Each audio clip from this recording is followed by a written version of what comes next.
guys.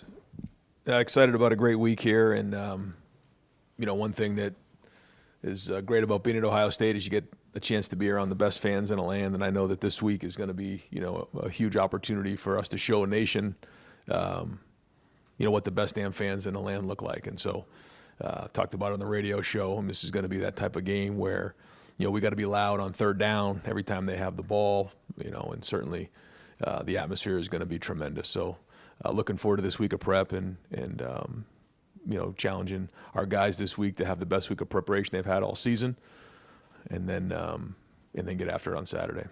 All right, great. Thanks, Coach. We'll open the floor up for questions. Dave Biddle, 24/7 Sports. Ryan, when you guys win the toss, are you ever tempted to take the ball first? Let's take weather out of it. Weather's neutral. Are you ever tempted to take the ball first and get some momentum? Yeah. Most coaches decide to kick off, but are you ever tempted to take the ball first? Yeah. And, we try to make that decision based on the game and what's going on, but just decided to defer last week, which allows you an opportunity to get the ball in the second half and do some good work in the middle eight. So, you think about those things going in, but we decided to defer last week. And, it's fine when you get a 3 and out. It's not fine when, you're not getting them off the field on third down and, they're kind of controlling the first quarter. So it kind of led to a slow start, but it really wasn't so much the decision as it was the execution.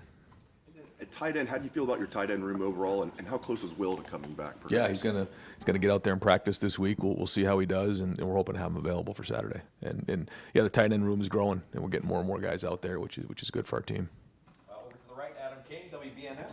Kind of a sidebar, but did you see the play on Jeremiah there in the Northwestern game, and did you guys turn that into the Big Ten? Yeah, we did. Well, we turned it in, and I think we're waiting to hear back. Is he doing okay? Yeah. Yep. Good to go. And then you guys the playoff starts early, almost for you. Everything is championship from here on out. How do you mentally prepare for that, knowing it could be, you hope, 6 straight games of tough competition? Yeah, you can't look at it that way. We're going to approach every game the same way, and it's going to come down to our leaders leading the way and using the experience that they've had late in the season the last few years. And I think that's one of the things about this team is that these guys have been through multiple seasons together, and so it's easy to lose focus when you're young on what's going on across the country, or what's going on in the future, what's going on in the past. The most important thing is focusing on what's going on right now. And we got a top 5 matchup right here at home, and we got everything on the line, opportunity to go to Indy, reach our goals. So, we'll talk about that in the team meeting today, but I know our guys are focused. Started on Sunday night, had a great Sunday. Those guys, we're getting some extra work in here on film yesterday, and so, we did have a great week of practice, though. Jeremy Birmingham, the podcast. Ryan, I know last week there was a lot of discussion about the noon games and how they've been perceived around the Big Ten or around Ohio State, but from a recruiting specific standpoint, is there any frustration that it's preventing you guys from maybe getting full accounting what you want to do as a recruiting operation, or what it's costing you from guys visiting, et cetera? Well, the great news is there's going to be a great environment on Saturday, and for our recruits to be able to come in and see that is a huge advantage for us in recruiting. Just to see the rewards of the work that you put in and the fan support and what game day atmosphere is like, and where. For those who are done with their high school year, it's a lot easier for them to come in for a noon game. For those who are a little bit further away, who are still in the playoffs, it's a little bit more difficult for them to get here. So, we manage it the best we can, and we get great coverage on TV. These guys can watch it on TV, who are a little bit further away. So, I think we'll have a great crowd here. I think we got a bunch of recruits coming in. So, we'll manage it. We don't have anything to do with the times of the games. We just make it work, and those who will be here will really enjoy it. In the world that we're in now, how much harder is evaluation of assistants when it comes to recruiting? Because there are times when things happen that may be outside of their control. Yeah. How are you judging that, or is there a way that it's affected how you evaluate that? Well, I think at the end of the day, as an assistant coach nowadays, you have to make sure you have a room that has depth and that has production. Now, what does that look like? Well, it used to be, like you said, how many guys did you bring in the recruiting class? Now that's a little bit different. One, did you retain the guys that you recruited or were in the program the year before? Two, did you have to, look into the portal to upgrade your room? How did you create depth with the resources that you provided? And, that may be, you can't just sign all first rounders, like in the NFL draft. You have a first round draft pick, you have a second round draft pick, you have a third round draft pick. Well, it's the same way in recruiting now. You have to, build a room accordingly, and that's the job of the assistant coaches to do that, and the position coach to make sure he's got depth. And you want to bring in guys that you can develop, because that's a big part of our culture. But sometimes you got to fill in holes, and that's each guy's job. So while it was a little bit easier to identify probably a few years ago when you were just looking at who they brought in the high school class, I think it's changing a little bit that way. Spencer Holbrook, let him enroll. Brian, the last time you guys faced a passing offense like this Indiana one, you guys had some struggling against Oregon. How confident are you that you guys have made the proper corrections, that you're ready for a challenge like this? Yeah, I think our guys have done a great job of identifying the things that early in the season we need to do a better job at, and so this will be a great challenge for them and a great test to see where we're at. I think our guys are excited to play in this game. It's a very good challenge. They have a very good team. They have good talent at the receiver position, and so I know our guys are excited for the challenge, and I think you've seen improvement in different areas, but again, this will be a great test for them. Cameron T. Robinson, the Athletic. Brian, I think that touchdown Northwestern scored was just the second touchdown you guys have given up since the working. I know Jim, after losses or even after big games, always says he has to be better teacher for the guys. In your time with him, what have you seen, or how can you explain who Jim is as a teacher? So that when you get into games like Northwestern or even Purdue, when you have to experiment with Jack, guys are prepared to know.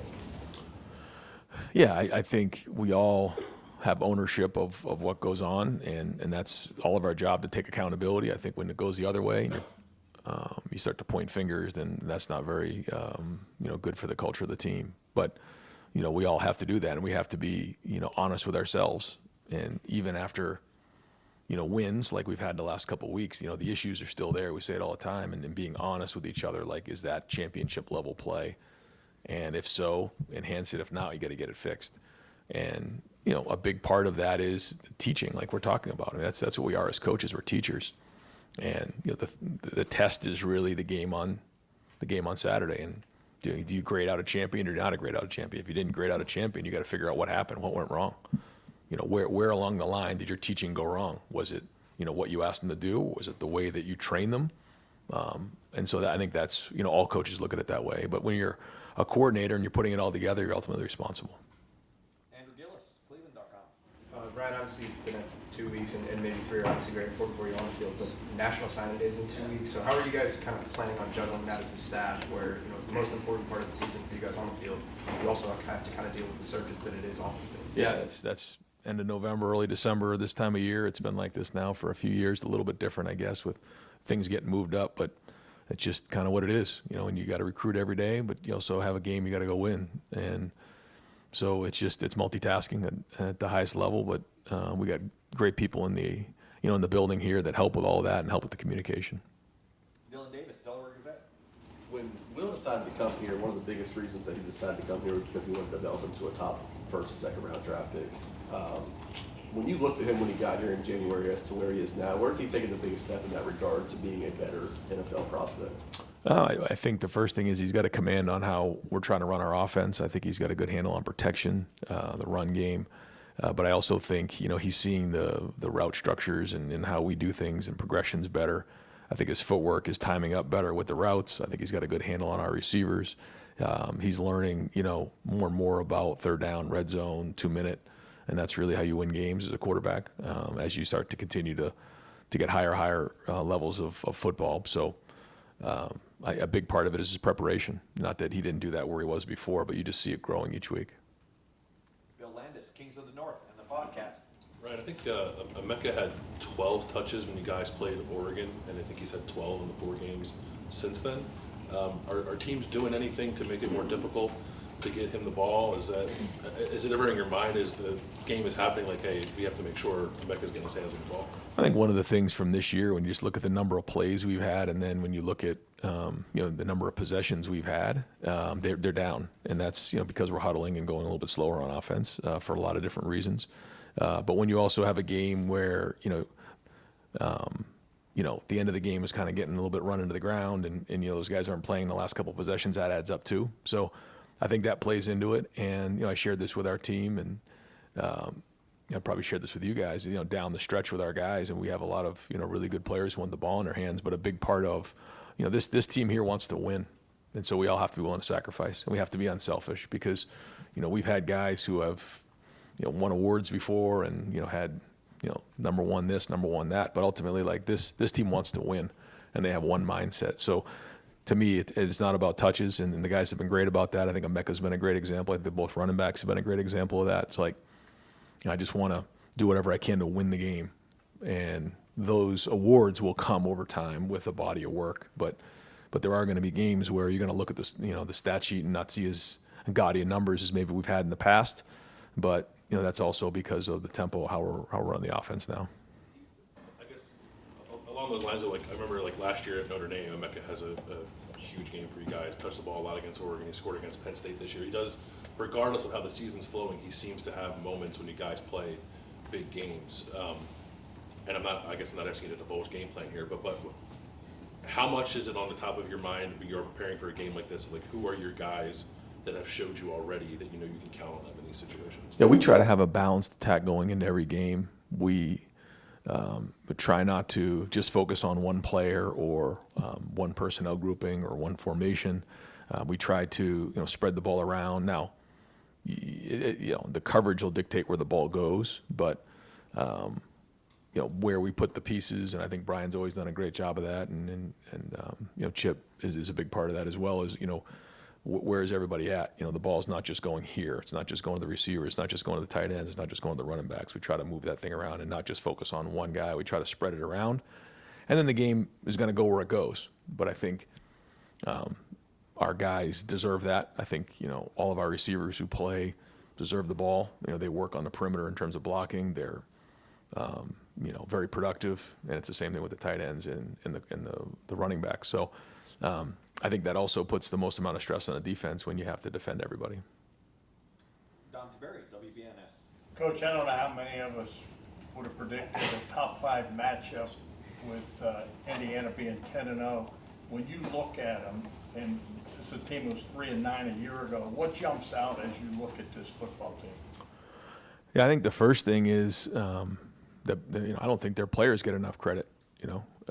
I think that, coaches have done a great job, and they've done a nice job this year. But the players are the ones who play, and they have good players, and they've done a nice job of changing their roster or upgrading their roster in certain areas. I think they play very hard.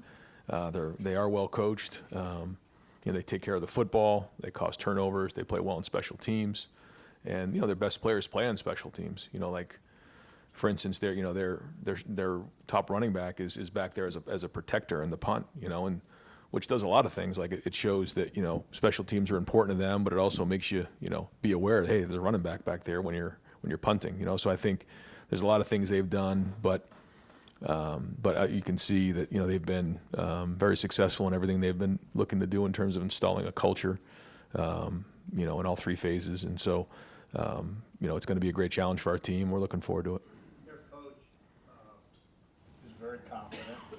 He has said some things, collision course with greatness and all this, said some things. Do you pay any attention to any of that stuff that's been said? Well, everybody has to motivate their team, and certainly when you feel like you have good players, then it certainly gives you confidence, and I think he's done a great job of instilling that. But ultimately, this is always about us, in our preparation. Every week. We try to keep the same routine and focus on us. Now, you got to know your opponent. It's very, very important to know their tendencies and what they do.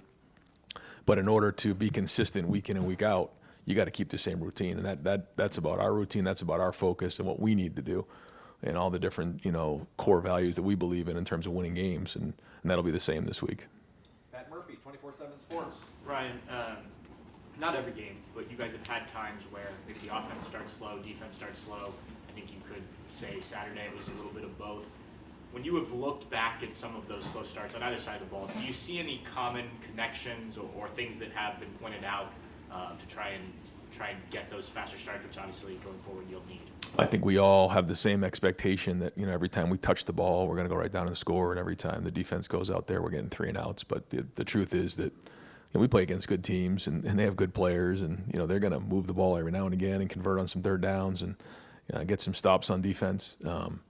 So, that's part of the game, but we're always looking to do better in terms of our execution. If there's some different things to get thrown out at us, we have to adapt to those things and identify how teams are coming at us. But I see us, right from the jump playing hard. I see us playing physical. I see us playing with an edge, and that's got to continue this week. That's got to carry over into these big games at the end of November. But I think you're used to probably seeing more, like in the past years, again, more possessions. You're just not seeing that. So sometimes those quarters drag on a little bit, or maybe seem to go fast. I don't know how you look at it, but you look at the end of the first quarter and there's only been a couple possessions. You're like, wow, that was a fast quarter. Well, we got to get off the field on third down on defense. But when you get to stop there on the fumble, you're doing your job. So at the end of the day, it comes down to efficiency, and it comes down to a high level of execution when you're not getting as many possessions, and that's what we got to do. Do you expect, as you get into postseason, that maybe teams will speed up a little bit as they try to not, take the ball from you guys as much as possible? It'll look more like a game we're more used to. I can see that, yeah. I think it just depends on the team, depends on the matchup, depends on what the other team's looking to do. But I think everyone's going to do whatever they possibly can to win the game, whatever they think that's best. And we have to be able to win any type of those games. But ultimately, it comes down to us, and whether we're getting off the field on third down and keeping the drives going on offense and scoring touchdowns in the red area. Stephen Means, Cleveland.com. Obviously, when you're evaluating guys as recruits, learn as much as you can about a guy. Then once he gets into your program, there's maybe things that you couldn't have learned then that you know now. With Caleb, what did you think of him as a recruit? And then what's the thing that he has maybe shown you guys over the last 11 months that even when you guys were evaluating him coming out of high school, you had no idea that he was this? With Caleb in the recruiting process, you could tell at a young age, he just really loved football. And when you talked football, he was listening, and you better know what you're talking about when you get around him. That's the first thing you realize. And he comes from a football family. His brother, his dad, even mom. They know football now. So that's the first thing. And then you recognize the competitiveness. You saw it in high school. You see it now.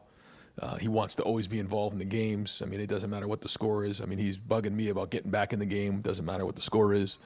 Give me a shot. Give me one more series. That's just the way he's built. And it's contagious. And his energy, his passion for the game, I think, really carries over to the rest of the guys on the team. And it's infectious.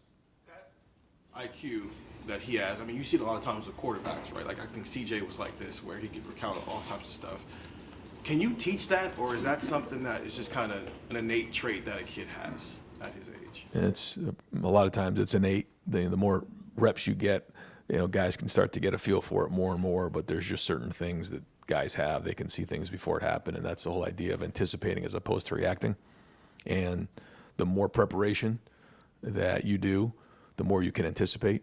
He does a lot of work. He's here early in the morning. He's here late at night. He's watching film. He's getting extra work whenever he possibly can on the field. And because of that, this is what happens. And this is not just somebody who shows up right before meetings start and goes home when the whistle blows. He's here. He's working. And that leads to that. So, there are some natural instincts there, but then there's also the hard work that gets put in behind the scenes. It doesn't just, happen. So I think it's a great example for the rest of our players and for our younger players to see somebody who puts in that type of work. Dan Hope, 11 Warriors. Indiana's done a good job of, putting pressure on opponents this year up front on their defense. Do you feel like this offensive line and the chemistry you've been able to build the last few weeks is where it needs to be ready for this challenge? Yeah, this is going to be a great challenge for the offensive line. I know they're excited about it. It's a very good and productive, and they've like you said, put up a lot of numbers and done a great job. They're moving every snap. They're penetrating, and they do a nice job with it. So I think our guys are excited about the challenge, and the game's going to be one up front. It seems like Donovan's gotten more and more comfortable each week at left tackle. How does that maybe kind of help you guys in terms of being able to game plan now that he's got a few games under his belt there? Yeah, you know what to expect. I think going into the Penn State game, you weren't too sure because you hadn't done it much. Now, at least you have a body of work to work off of. So you know what you're getting right there. And the more he plays it, the more comfortable he's getting. Tony Girdman, Buckeye Huddle. How much time is spent with Will talking about what he might see that you guys haven't seen from Indiana at all this year? With the week off that they have? Yeah. You try to do things that, he knows well, but then also have some change-ups. And, I think for him, he's got some experience under his belt. He's seen a lot of different things. So if there's things that come up, we'll make adjustments as time goes on. But the good news for him is, he's played a lot of football. This isn't his first, big game that he's been in. So how much would that change if you're talking with a sophomore rather than a fifth-year guy? Yeah, that's significant. Yeah, it is. Yeah, because you just don't have those banked reps in your mind. You haven't been through it before. And, have you ever done this before? Yes. Okay, hey, we're going to do this. Have you ever done this before? No. All right, well, that's going to take a lot of work during a week, and you only have a few days to get ready. So, that plays into the game planning part of it, I would say. Steve Hellwagon, 24/7 Sports. Hey, Coach. Curtis Rourke came from Ohio University, and he was a really good run-pass guy at OU. He had over 800 yards rushing in his career, and this year he's netted 17. Now, they played a lot of blowout games. He hasn't had to run the ball, kind of like your quarterbacks in the blowouts, you don't run them. Is that a wrinkle that in a matchup game that you guys are preparing for, that he's got that in his repertoire? Sure. Is that something that is involved in preparing for him, and just what do you see with him? Yeah, no, he's played good football this year, and he has athleticism and can make guys miss and run, and you've seen him, obviously the numbers that he had leading into the season. So we got to make sure we're playing it honest. But I think he's played good football this year. The numbers speak for themselves, and he's very accurate in what he does, and he knows what he's doing. He's played a lot of football, so he's an experienced guy. So again, great challenge for our team. Pro Football Focus had Lathan Ransom as the number 2 rated safety for however their grades go in the country. I don't know what you guys have him at.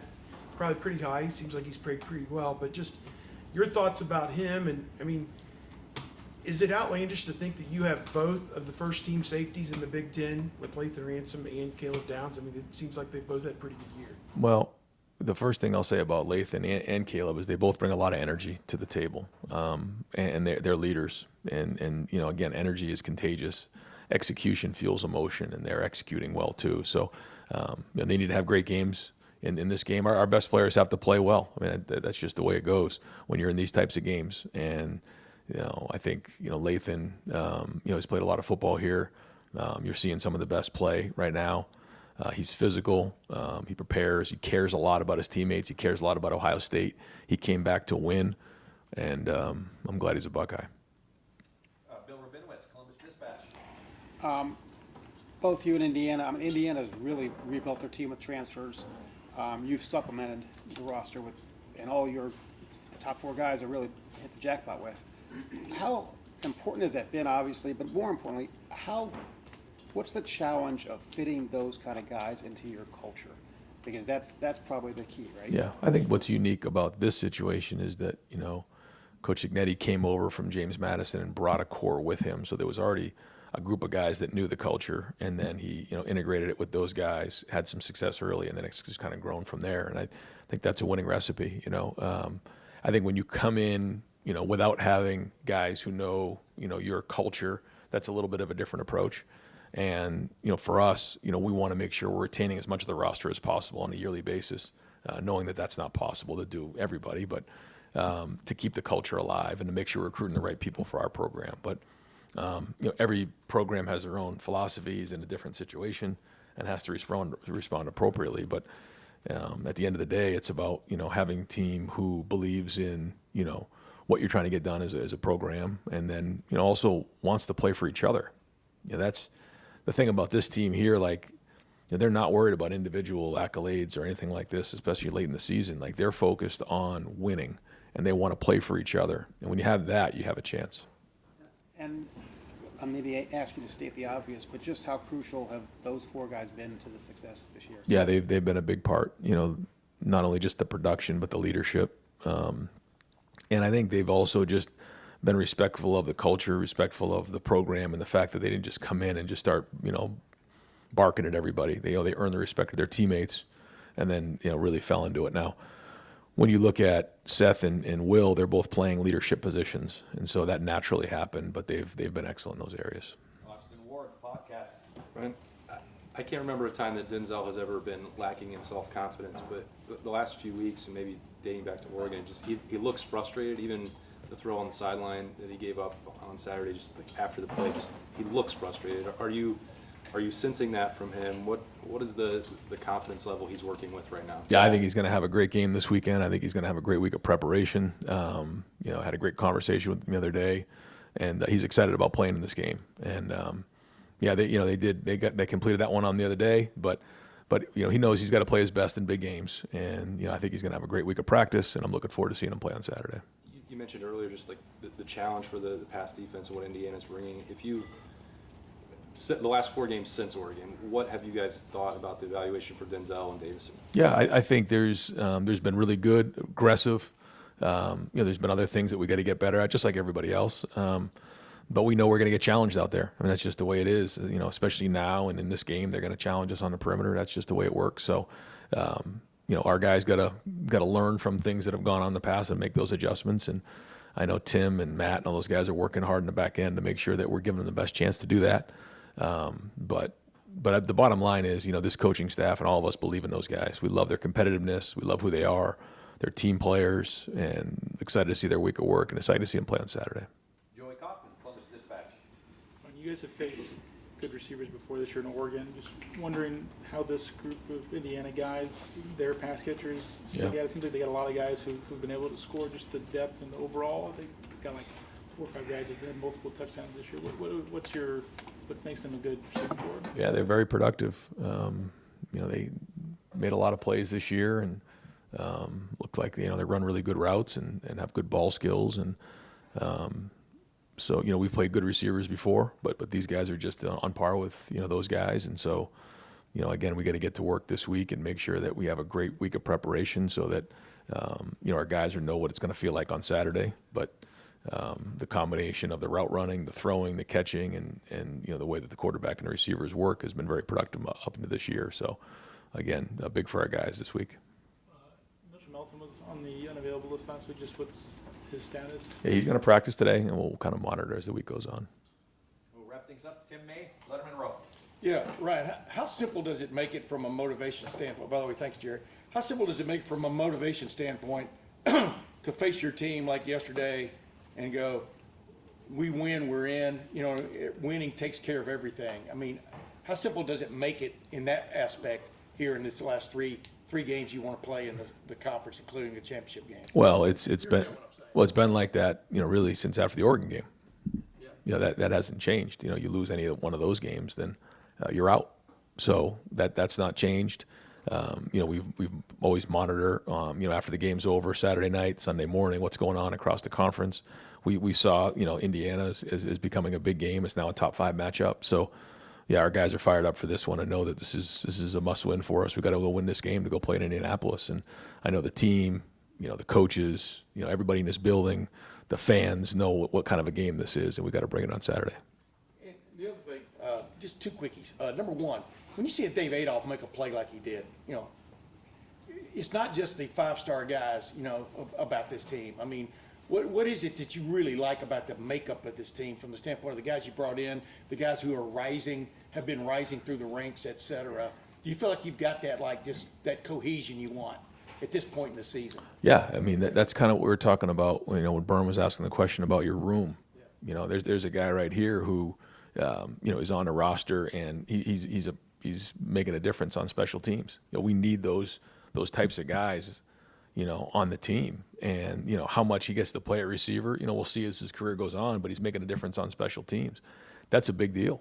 You think about where Xavier Johnson was in his career. He made a name for himself on special teams, then became a big player. Those guys, can make or break your team as the season goes on, and they're very critical. So, a lot of guys will talk about, the Jeremiah Smiths and the Carnell Tates, but it's these other guys that are also having a huge impact on these games. Yeah. And last thing, do you feel like you have, for want of another term, 3 primary receivers right now, like a lot of people thought you might have in this season, meaning Carnell, Jeremiah, and Emeka? And how does that, I don't know, enhance your game planning, so to speak, to know that they've got to prepare for 3 guys? Because, you know, you grew up, you had a primary receiver, I'm sure, at New Hampshire. Oh, You yeah. understand what I'm saying? But, Yeah, we didn't they've have all these 3, I can tell you that. contributed huge. Yeah. Yeah, we didn't have these 3.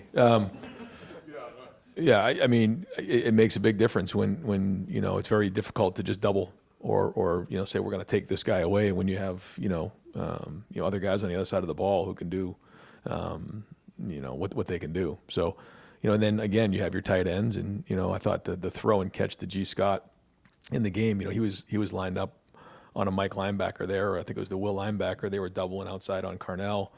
And so, you know, you're one-on-one with the linebacker going down the middle of the field. And so the throw and catch there was excellent. But that's so we're talking about the matchup there. Or when you look at the Purdue game, they had a linebacker matched up on Travion because, you know, the safety took away Emeka. So, you know, all those things are important when you're trying to attack a defense. Yeah. Coach, thank you very much.